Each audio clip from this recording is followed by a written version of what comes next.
Scott Show and all these friends. Welcome, everybody.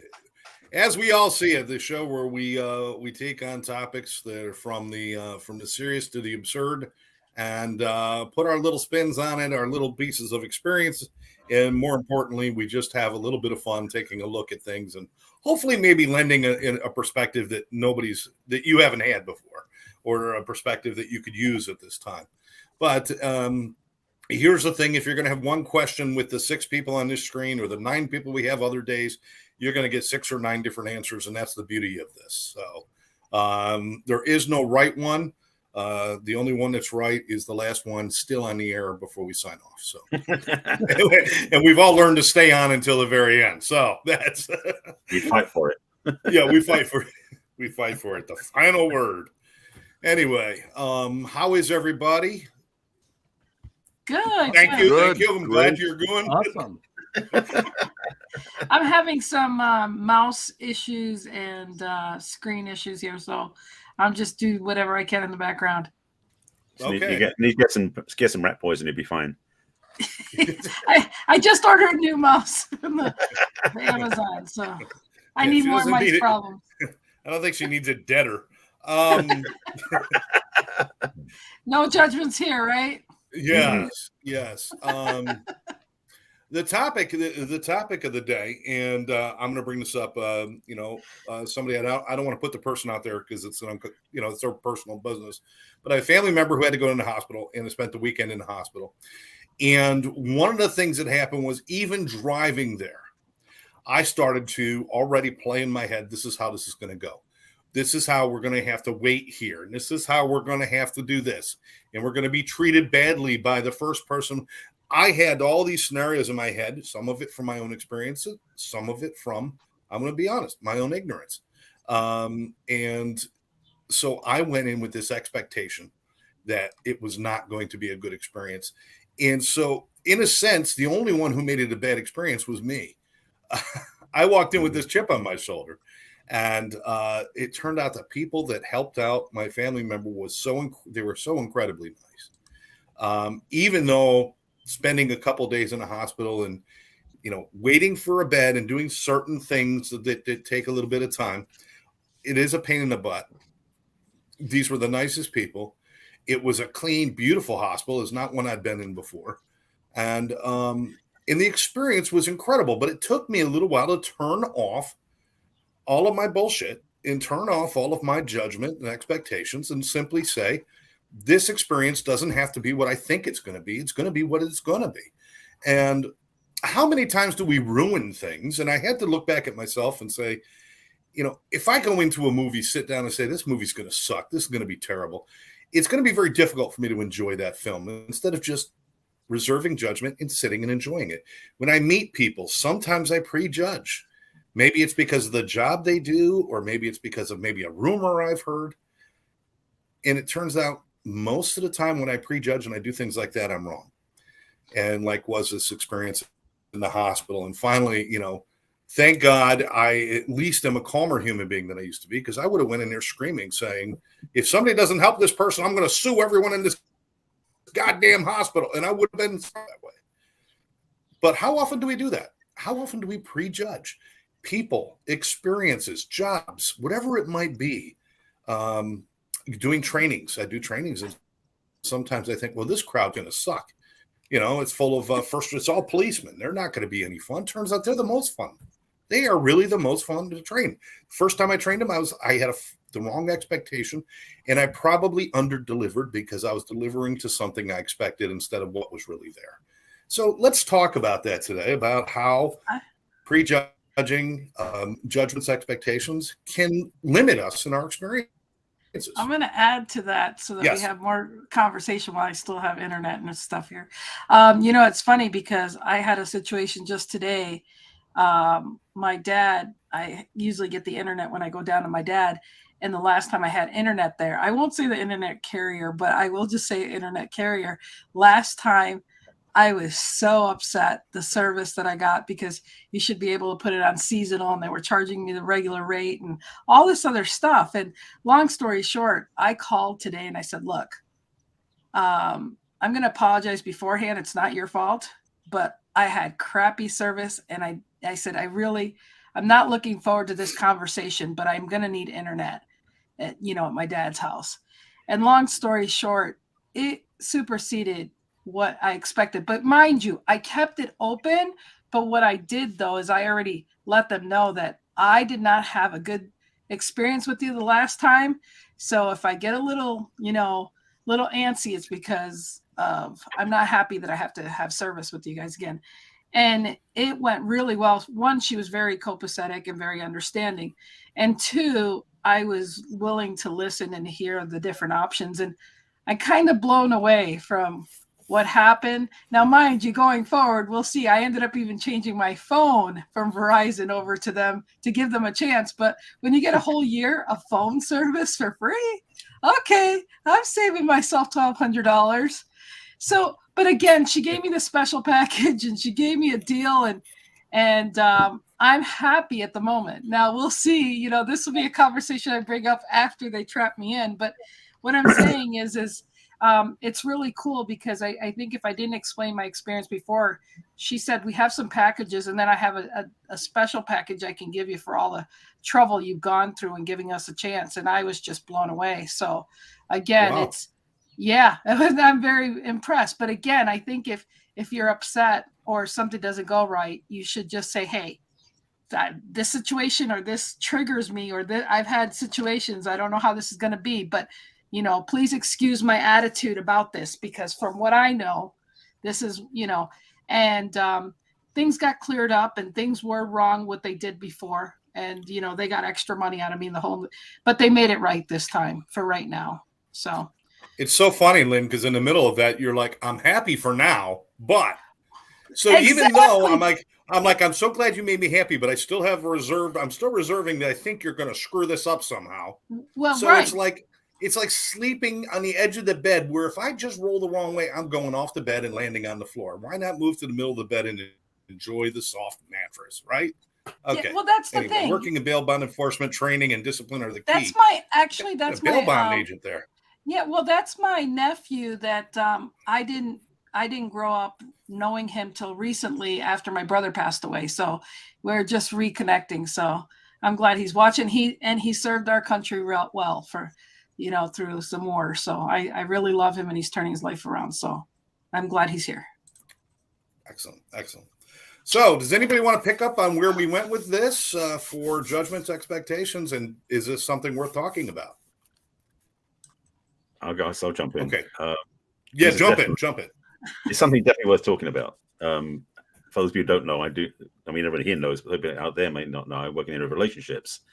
Let's just say judgments and expectations definitely can interact in your relationship experience to make or break them.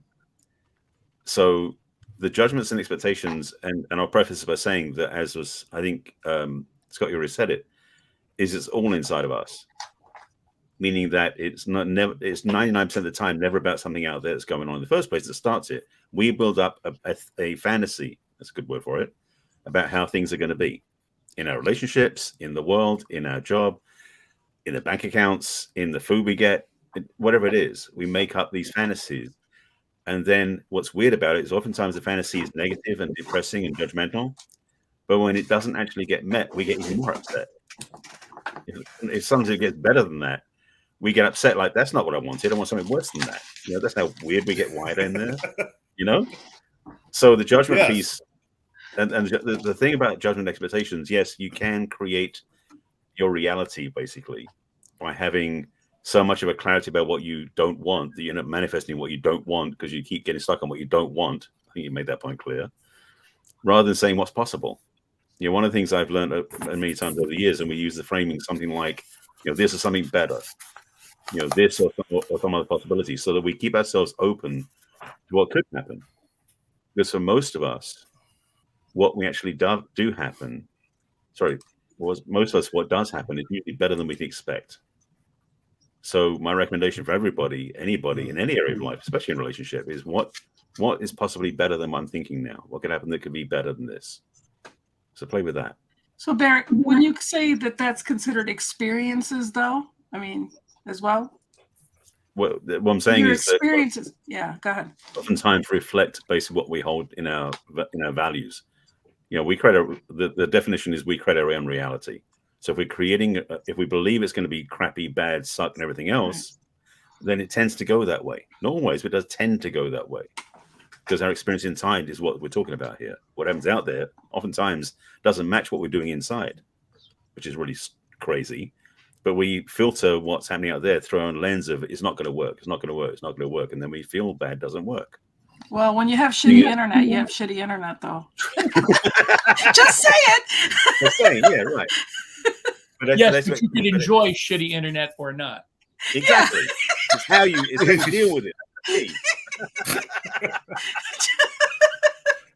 My God. Rex, take over, please. Right? Rex, take over, please.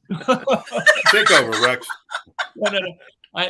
Well, this could be a lifelong masterclass. I mean, in this topic. Mm-hmm. First off, I would add, it isn't that we sometimes do this. We do it 24/7. We just only notice it sometimes. We are predisposed to make judgments and have expectations because our neurology is set to find those things in the universe that don't go according to, so that we stay alive.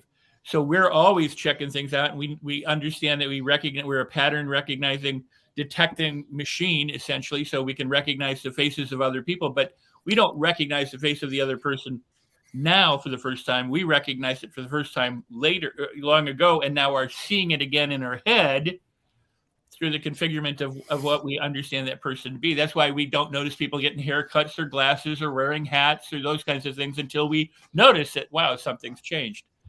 So we're always making judgments, and we're always making expectations and evaluations around us, and some are positive and some aren't. And it's a gift to be able to do that. It's also a limitation to be able to do that.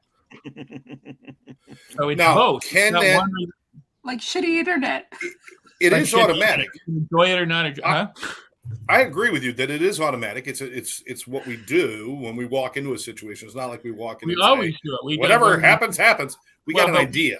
Yeah, but no, what I'm saying is it is so part of what we do that we don't even notice that we're doing it. We're doing it about everything. If you get a cup of coffee, you expect it to be a certain way. If you get a kiss from someone, you expect certain, if you go to the gas station, you expect, there's all built-in expectations around everything.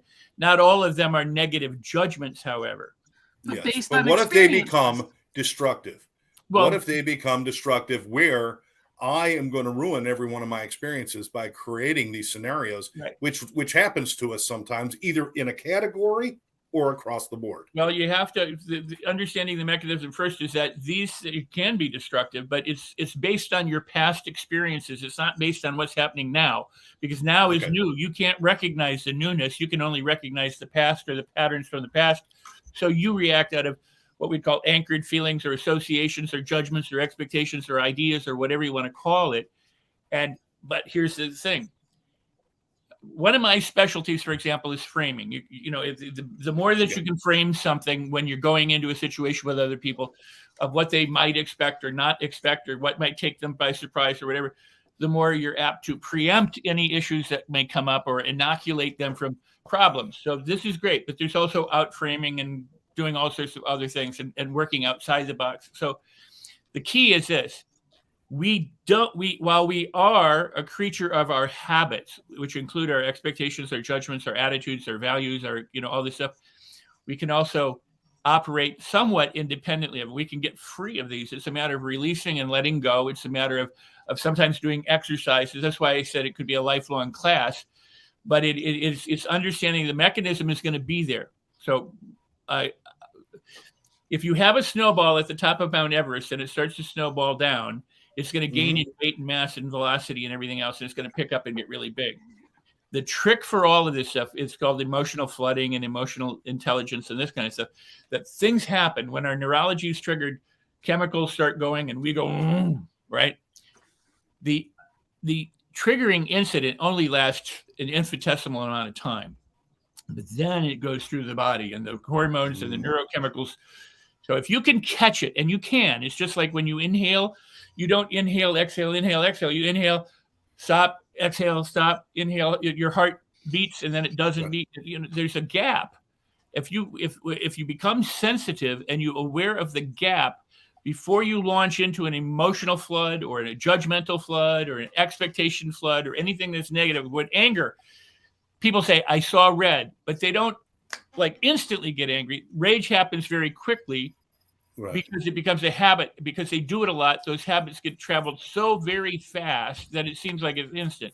But if you say, I noticed myself starting to breathe, or I noticed my hands starting to tingle, or I noticed my peripheral vision shifting, when you begin to notice what's going on, you can subvert it, you can intervene, you can catch it and say, I'm not going that pathway. That takes practice in the same way you have to exercise your body. You have to exercise your emotions, your thinkings, your judgments, your behaviors, and your speech in the same way. So, it's like rage seems instantaneous, but it actually isn't. There's a moment before, there's a moment after, and there's that moment during, when it triggers, and then the sequence happens. For some, it's a slow burn, and for others, it's almost instant. And that's just habit. And Rex, I agree with everything you're saying. I don't get the habit. I don't get the habit thing. I'm not understanding the habit. It's not a damn highlighters again. Huh? And damn Rex, highlighters again. Being my mentor, and you've put this in my head, and I understand it. I'd like you to answer this comment, because I think I know what you're going to be response to this, to my nephew here, and that's. He says, I realized after 43 years, life can only be understood in reverse. That's how most people live their life, is in reverse. They live from the past, or try and avoid the future, but they're living from past experience. Very few people get to the present where they actually are living in this moment without judgment. In this moment, you and I are completely safe. I mean, unless we're in something, bombs are going off, or we're in a life-threatening situation. But most people are either, if you say, how are you? They tell you what happened in their past, or they tell you what might happen in their future.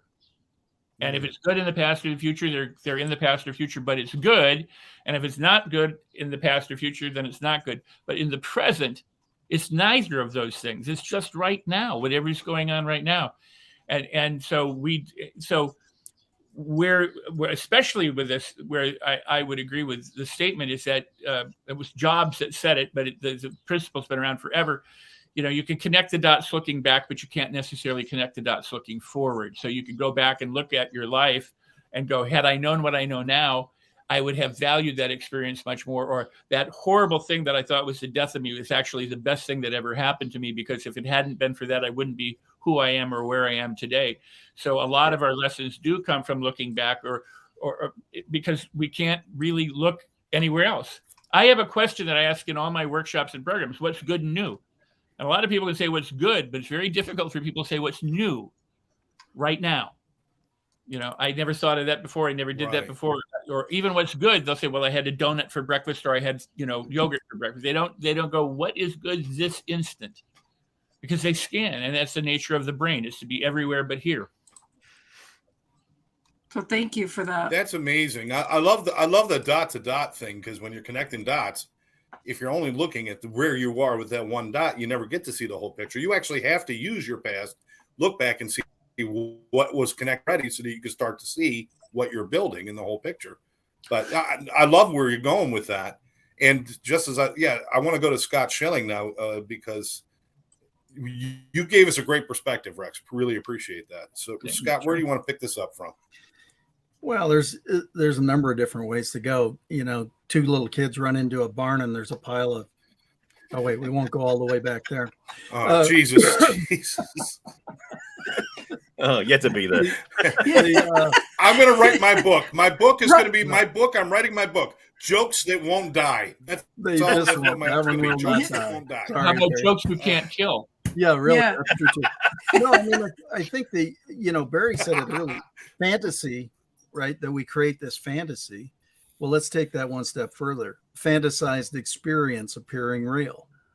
That's where the fear comes in, because that fantasy is created. We've taken and we've done an evaluation of a situation, typically based on something that has happened in the past or has happened to somebody else, that all of a sudden we feel we need to adopt for some stupid reason, which makes no sense.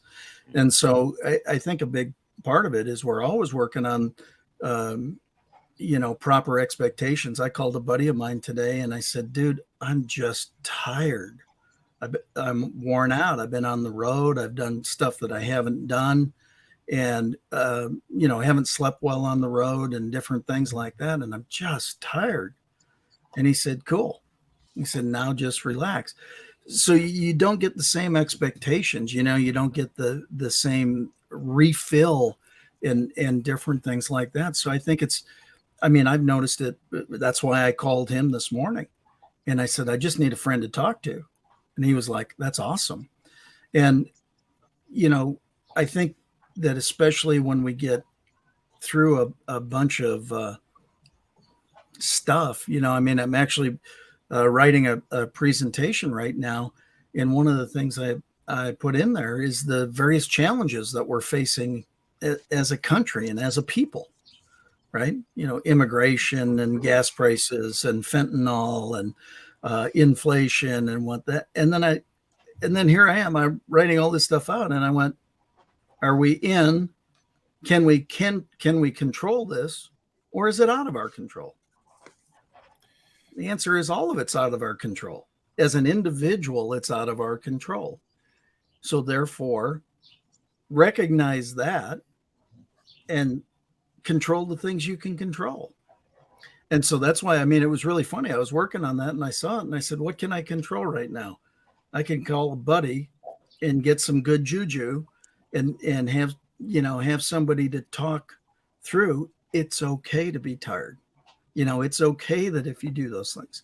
So again, from an expectation side, you could have had an expectation that he wasn't going to receive that well, or he wasn't going to be supportive, or he wasn't.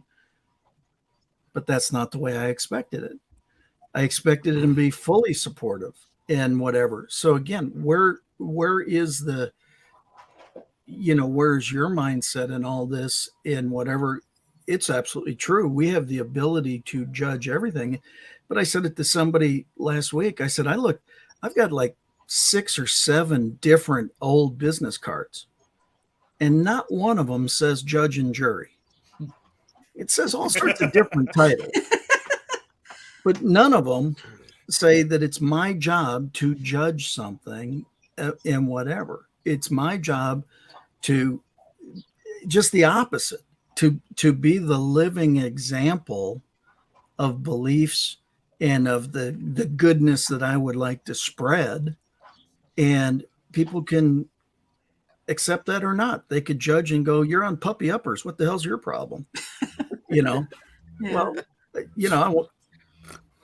I found it's more fun to be nice. Somebody said, can you go into a strange situation and talk to anybody? And I go, yeah. And they said, why? I said, because I like people. Everybody's got a story. Everybody's got something. And even if you say, hey, what's going on? And they say, oh, the world sucks. Oh, really? Why do you say that? It's like, well, you're going to piss me off and talk to me about how the world sucks? Yeah, I am actually. Why not? Let's try to modify that a little bit.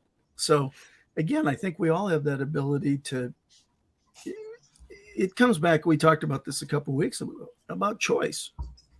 We can choose what we choose to judge critically. We can choose what we expect out of situations. We never know what this show is going to be like on Tuesday nights, but we all come because the expectation is we're going to have fun. Yeah. And I love how you said take care. I love how you said, excuse me a second, John. I love how you said you see what you can take care of from inside, because when you do take care of things inside, like Scott has, Jonesy, once you take care of the inside, then you want to go out and help others like Scott has done. You can see the light and you can share that. So It is an inside job. And if people would realize that, they'd be more efficient than trying to half-ass help people when they don't even help themselves. So, John, I've learned to talk to people before I slap them. That's all. I've learned to talk to people before I slap them, because not everybody deserves to get slapped. Not everybody does. So, John, how are you, brother? Yeah, Nice to see you. Barry, real quick, before I ask my question, I have a UK viewer that is texting me and said, "Where is Barry from in the UK?" So they were wondering because they're watching. Trenton, New Jersey. Yeah. No. I'm basically an East Ender, so Essex and London on the border. There you go. I hope they got it. Secondly, what I've implemented with my team is, and it's funny, the mindset always comes up. I am a crazy mindset guy. It's nuts what it does, and when it happens, it's freaking incredible. And I reached out to the team last week. I said, here's what we're going to do. Once a day, send a thank you email internally to the company from someone. Don't copy everyone. No one needs to know you're doing it. But when you open up your email in the morning and you get a, "Hey, Scott, thanks so much, man. That was awesome. You're awesome. Thanks for everything." Your mindset from that day starts positive. So it's common sense, doesn't cost you a penny. It's really simple. It takes 30 seconds to send an email. If you were to send an email to someone you know every day with a positive message, imagine how their day starts. It's incredible. Absolutely. Absolutely. Love you, John. Thanks for being here. So let's take it to the next step. Let's assume that we're always, and I think this is fine. This is how we have to go through life. I step through a doorway. What I'm doing is I've used my own experiences in my past to make an idea about what I'm walking towards, and it's automatic. I get that. It all makes sense. Are there little tricks and tools? Now, Rex, you said that, yeah, you learn to kind of stop it on the in-betweens. You feel it coming, kind of like, well, listen, I don't want to kind of go there, so let me try to relax a little bit. Does anybody have any like real-world techniques for stepping back from what's going on in your head and just, moving forward? I'm sure I'll share one that I have with people. I'll share one that I have with people when you start to feel that anxiety about events coming up. Scott, I think you said it, that, that's the beginning of fear and things like that too. When you start doing those things, take a cold bottle of water and hold it against your wrist for 30 seconds. And it actually releases chemistry in the brain that calms you. Just a cold bottle of water, hold it against your wrist. Sometimes if you're starting to feel anxious about a situation or something's going on and you're starting to get too much in your head, take a moment, do something like that. But let's see, what kind of little tricks have you guys learned in your time that helps you calm down? Barry, let's start with you. Oh, okay. Because you look like you got something to say. Always. I want to say something. It may not be useful, but I can always say something. Well, now that I know that you're actually from London, and you're much more interesting than you were before. See, expectations. Well, wait a second. He said he lived on the border. Yeah. He's just claiming London. Okay. No, the thing for me that I've had to use a lot of times, and I've used it myself and I give it to clients, and it's such a simple thing because it's so obvious. People talk about this. The idea of when you get upset, count to 10. Anytime you feel out of sorts, before you have an interaction, something happening in a relationship, if you're going somewhere, I always recommend is do the equivalent of taking count to 10, meaning just take a moment to take a breath or two to slow yourself down, because most people go from event to event, from circumstance to circumstance, from place to place, without any, like, Rex was saying, that gap in between. That's the gap he's talking about as well. When you're gonna, like, you drive into an appointment, you get out of the car, dash inside the building because you're running late. There's no time to think, oh, I need to be present now. If you're already late, take 10 more seconds to be present. Then you're walking clean and you start with a better attitude. So something as simple as that, anywhere, you use that one. I find when I work with people in the whole kind of take a step back, the proverbial count to 10 moment, a lot of people use that to try to think about what's going on, and they actually can actually themselves a little bit clearer, because they're like, you know what I'm saying? They take that moment to become even more disturbed. And more like, all right, let me take a breath before they're going to kill me in 5 seconds. I'm taking 10 seconds to break because this is going to be horrible. So you've got to actually use some sort of positive, almost a mantra in those moments, don't you?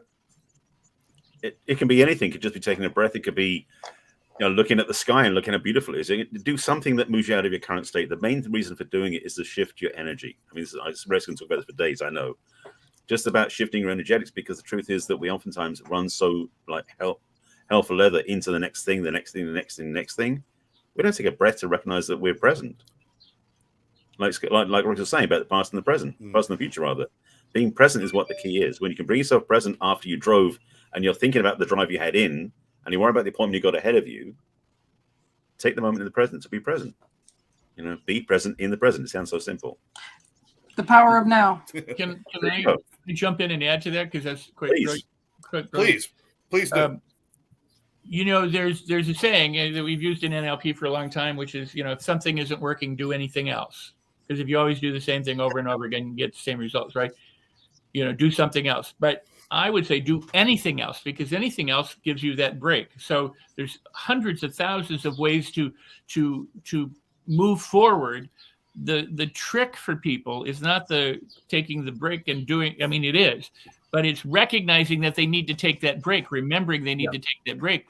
So what I would submit is the first thing that people ought to do is understand the power of optimism and the power of belief and the power of the placebo and the power of faith and the power of certainty and the power of of these affirmations and autosuggestion, all we're talking about, and realize this, that when you encounter a person who you can't stand or that is attacking you verbally or whatever, or a situation in life that isn't what you expected or wanted, whether it's the bank doing something to you or the gas station or your car blowing out, understand, or you say, I'm going to do this, and then you get afraid and you're doubting and you're fearful or you're sad or you're angry, understand that is the signal to take that break.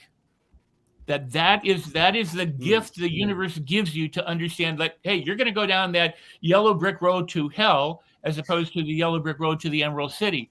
You need to make a change at that point.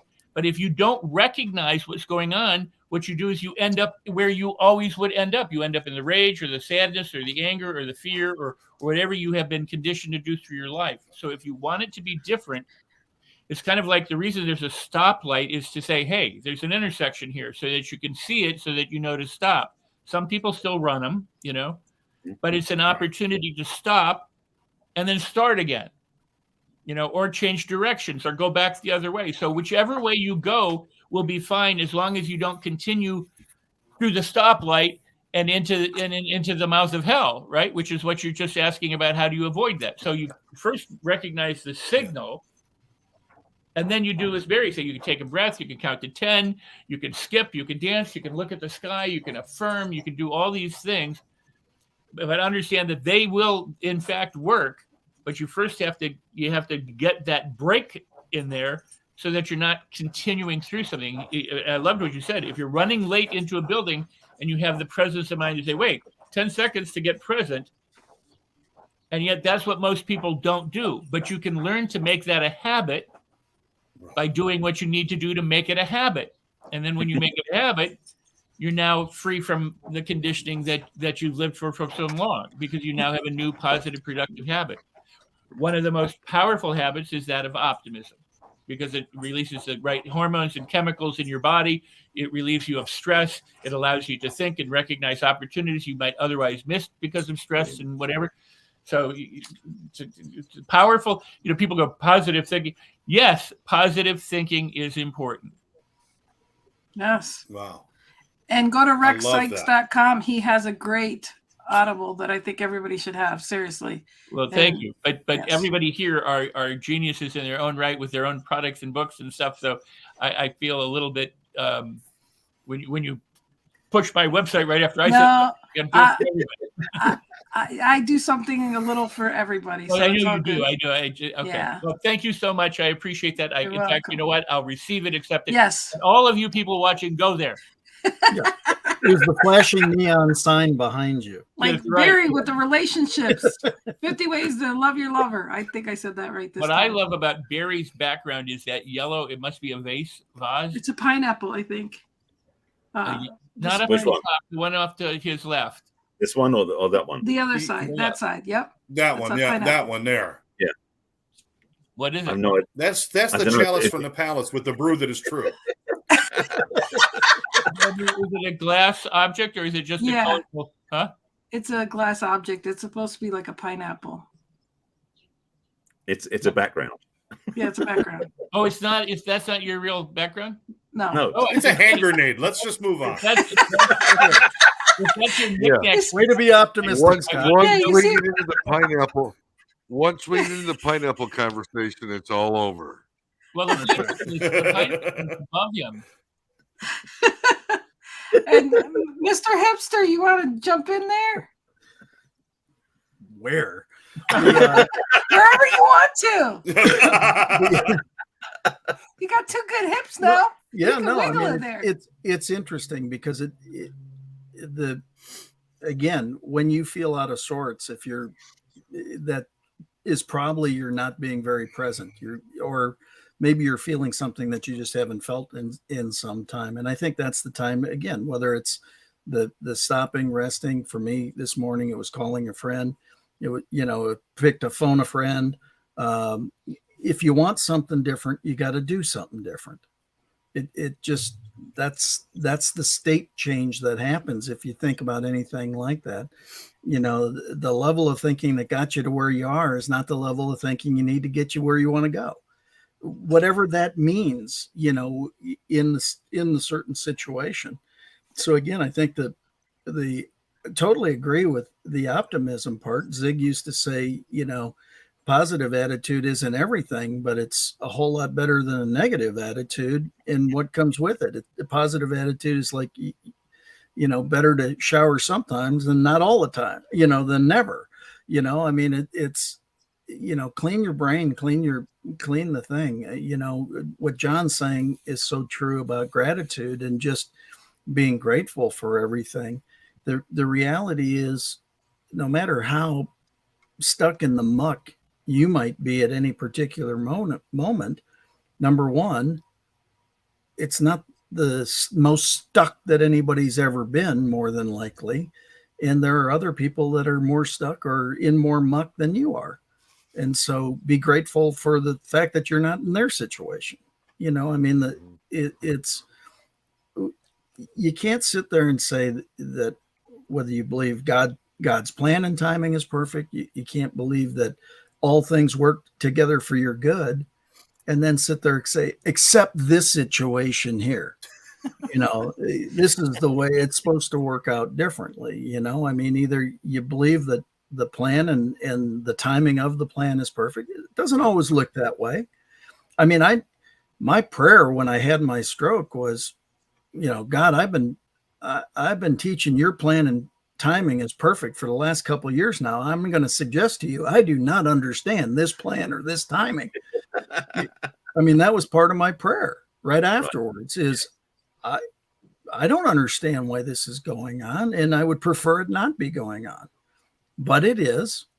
And so what can I learn from it? And I think that's, again, the judgments and the expectations. For me, the whole judgment thing is so crazy. It's everybody trying to, cast upon you what you're supposed to think about somebody. You know what? That's why I love Ben Carson's quote a number of years ago as a neurosurgeon. He said, when I open up the brain, they're all the same color. It doesn't matter whether it's a man or a woman or black or white or purple or whatever. The inside is all the same. And so, again, if we would just learn to love each other and impart goodness toward each other, it's amazing what could happen. And imparting goodness, it's not that hard to smile at somebody. And guess what the response is? A smile back. Oh, gosh, what a terrible event that is. Right? Only in Arkansas, that's terrible. But bad tooth joke there. But anyway, it's why not try to impart some goodness as you go around, as opposed to, wallowing in the crap. Just doesn't make sense to me.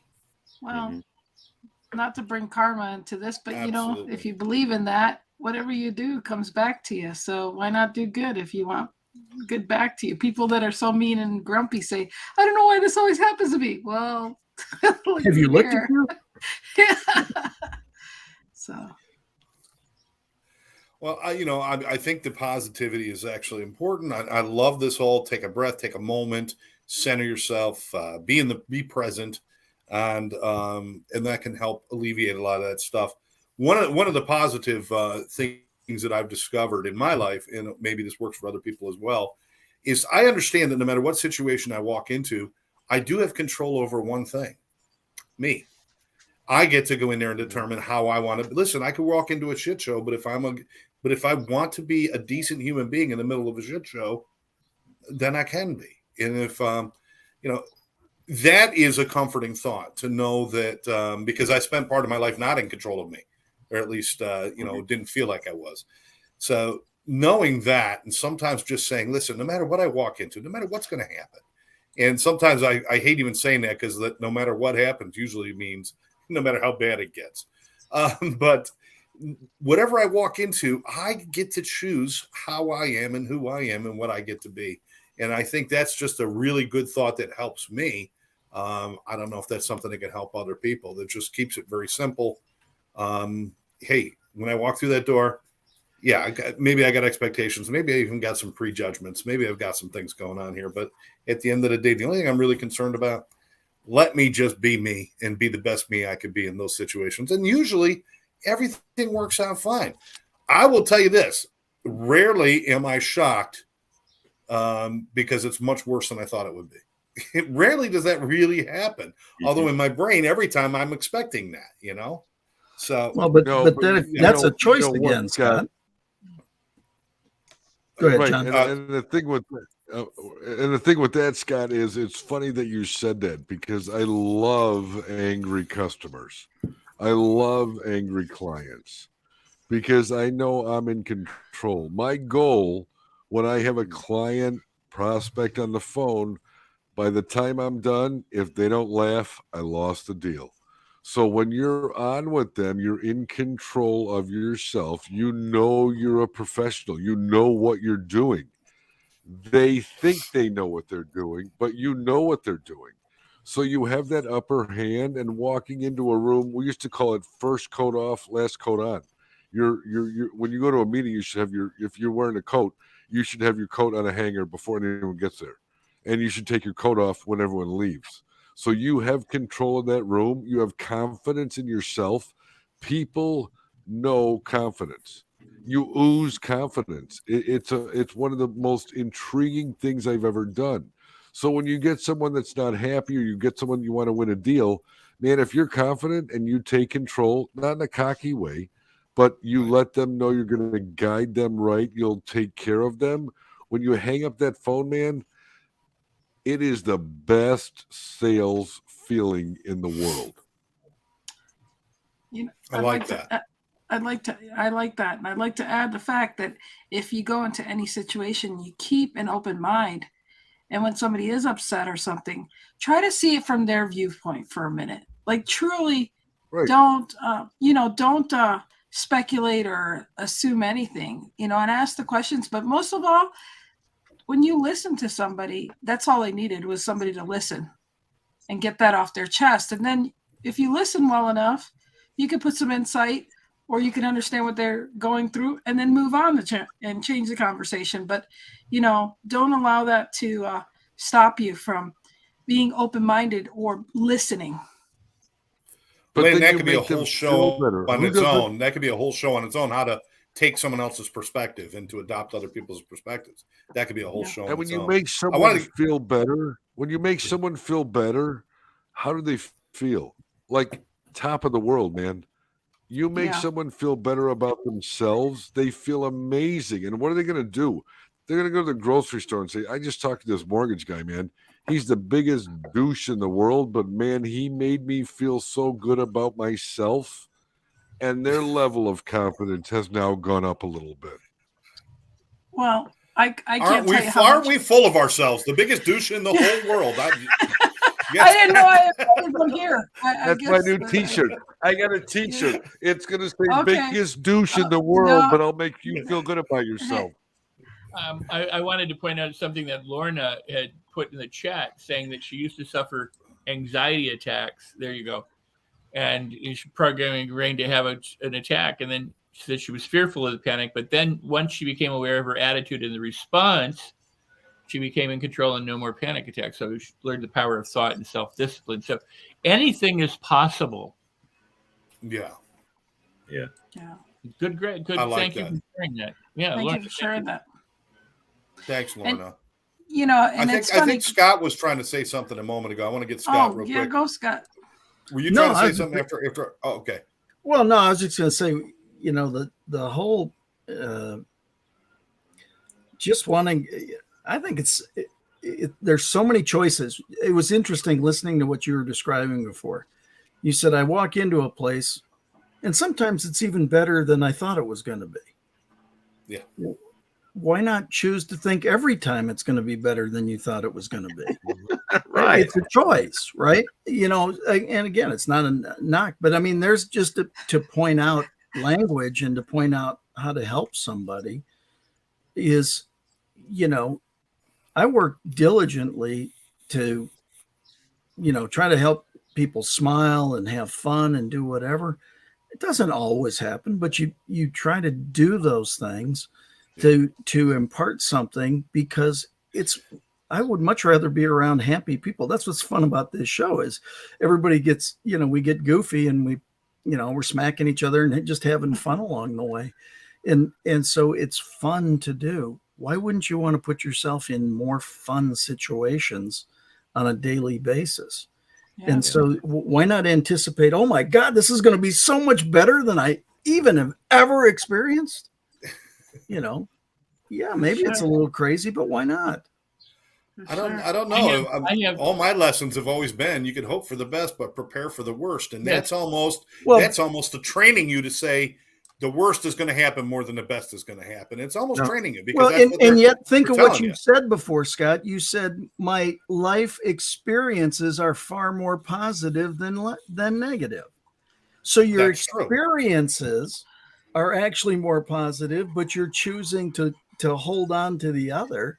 The reality, I would guess, that our experiences for the most part, I mean, my stroke was not a great experience, but it was this period of time compared to the rest of my life. And the fact is I came through it. Mm-hmm. So, you know what I'm saying? It's like, are you kidding me? Why hang on to the event as being stuck in that, as opposed to, I am so blessed that I came through that. That's why I wrote a book and I left it there. Rex, if anybody wants to on top of that, I have two pet positions that I've maintained for decades, and that is, one is, you can think positive or you can think negative, right? I mean, those are the choices. And some people journal all the negative crap in their life. They just go, this was wrong, that happened, this sucked today, this is my limitation, this is my belief, I'm fat, I'm ugly, nobody likes me, I'm going to eat worms. And other people do some of both. And then some people focus mainly on blessings and gratitude and learnings and lessons and the optimism and the positivity and everything else. So there's positive thinking. And if you're not thinking positive, what's the alternative? The alternative is whatever it is, less than glorious, that's for sure. Now, the other thing that I have always maintained is it is better to expect the best and be disappointed than to expect the worst and be proven right. Yep. Yeah. And what people have to understand is that expectations shape so much of what we pay attention to and what we notice. It's our outlook on the world. We look out from within to what we see, but what we see is governed by what these filters are that we have developed through conditioning and experience. So in order to see more opportunity and less difficulty or disability or hardship or obstacle, you have to train yourself to see the goodness. It's like looking for the silver lining or digging for gold. You train yourself to see it, and you'll see more of it, because when you, like building a muscle, you lift a little weight, you can increase the amount of weight you lift. So the more you exercise that positivity, the optimism, and the positive expectations, and the positive belief and certainty that things will work out, or I don't know the answer to this, I haven't a clue, but I always land on my feet. I don't know how it's going to work out, but I know that it always somehow works out for ultimate good, or that there's an opportunity here that I can find. So as long as you engage that process and keep it moving, you'll create that momentum. If you do nothing, it's not going to do anything. I mean, it's like your car is stuck, it's not going to go anywhere. But if you push your car, you can keep it going, just by a few pushes, because if it's in neutral, obviously, because you can create momentum on a flat surface. And not I always stay in motion. And I always believe that there's always good in everything. Yeah. Is that where the reticular activation system comes in? I mean, yes, and in other ways too, but absolutely.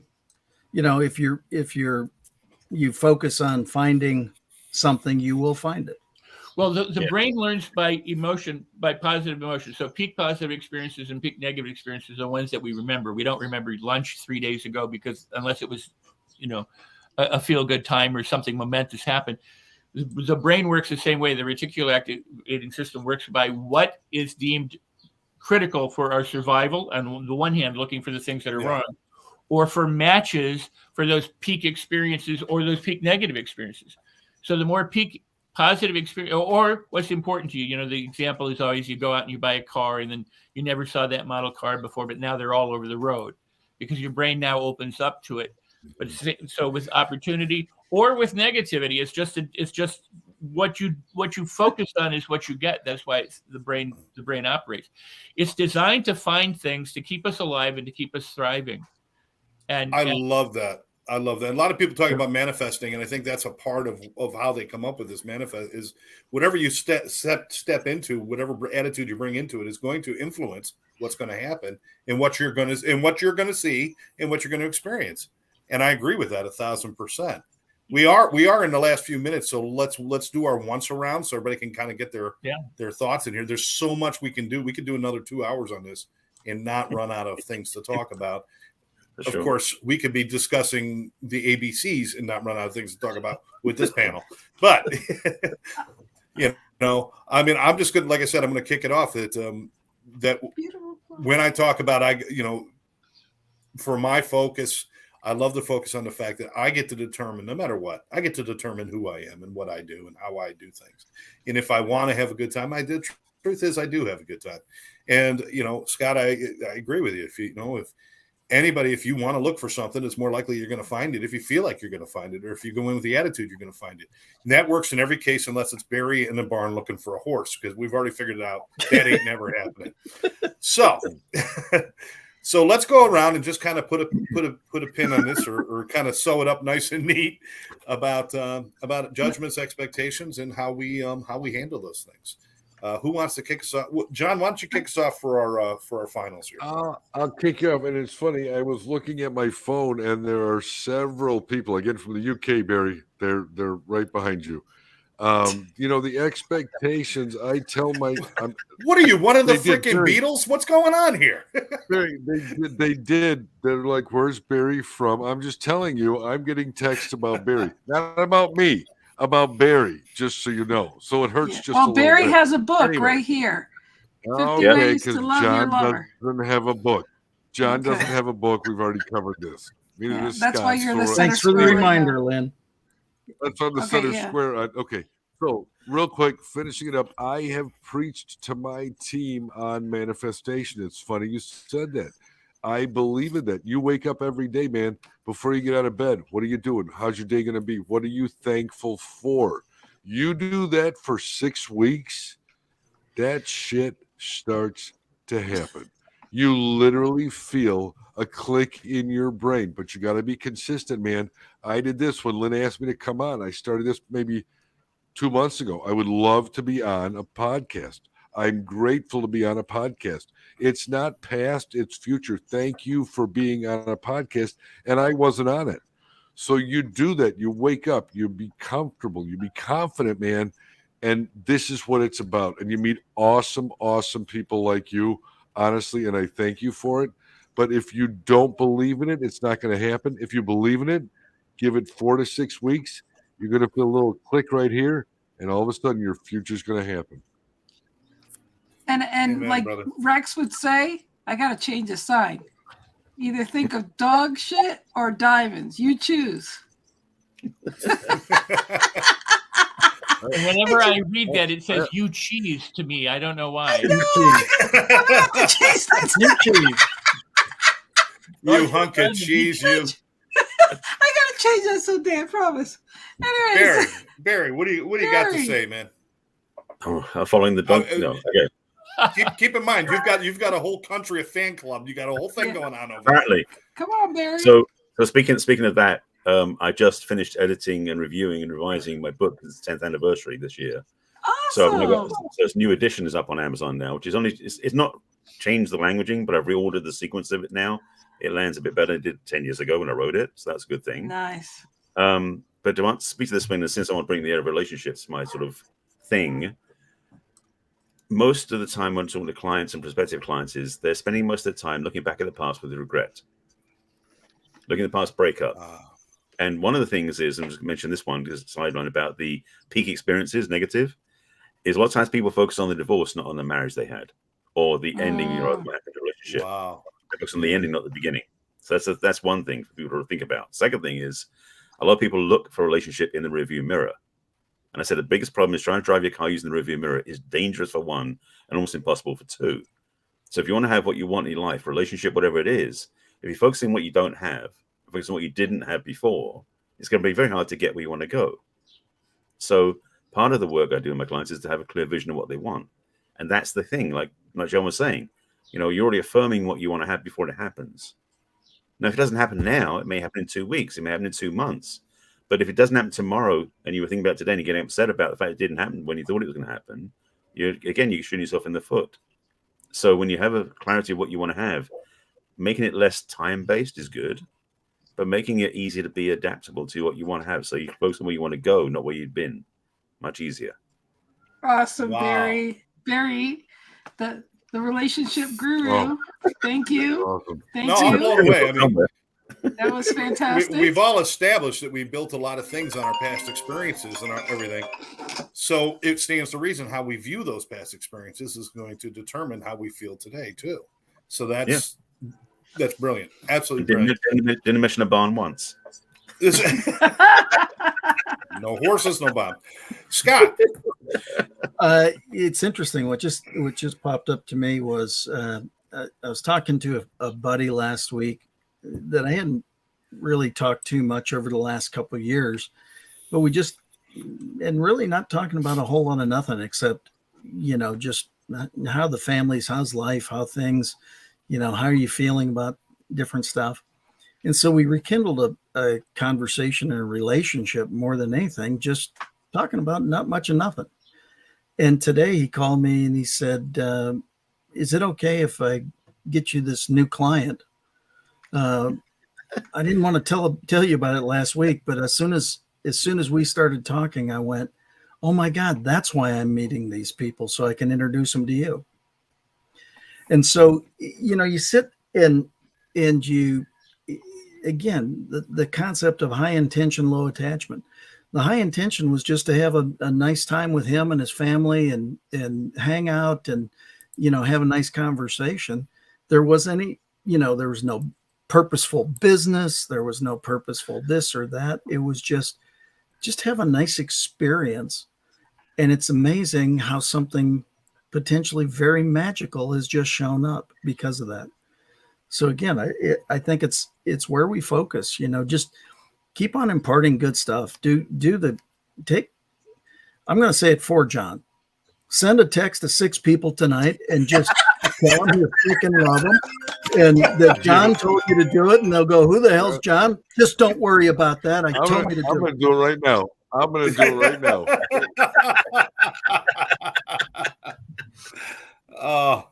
Rex, wrap us up, brother. Yeah. And Scott, I do love the name of your book. I just got to say, say that one time. That sucks. What now? And then we got Rex. Well, thank you. And Scott said earlier about judge and jury, and that is such a profound concept that most people don't necessarily fully appreciate when they make a judgment or they make a juried opinion about themselves.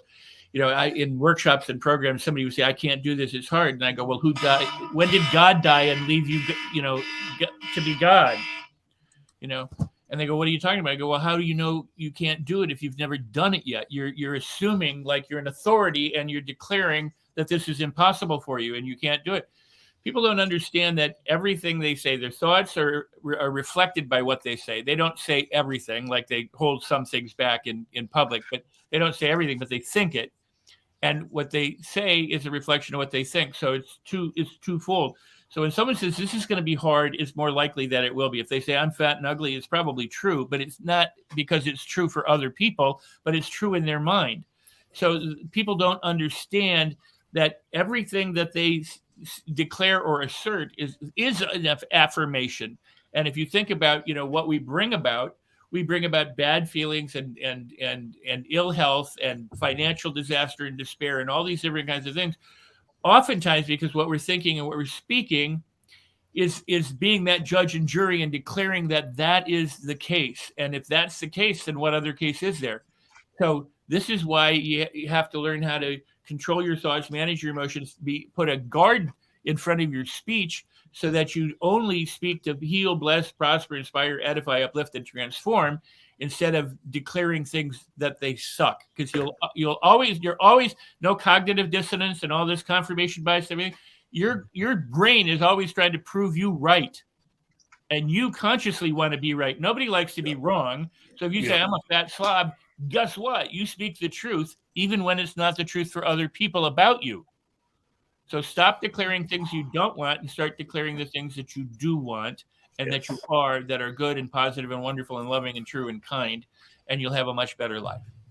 Rex, I love you so much. You're my mentor, and I just appreciate you so much. I appreciate every one of you guys here. We're so blessed.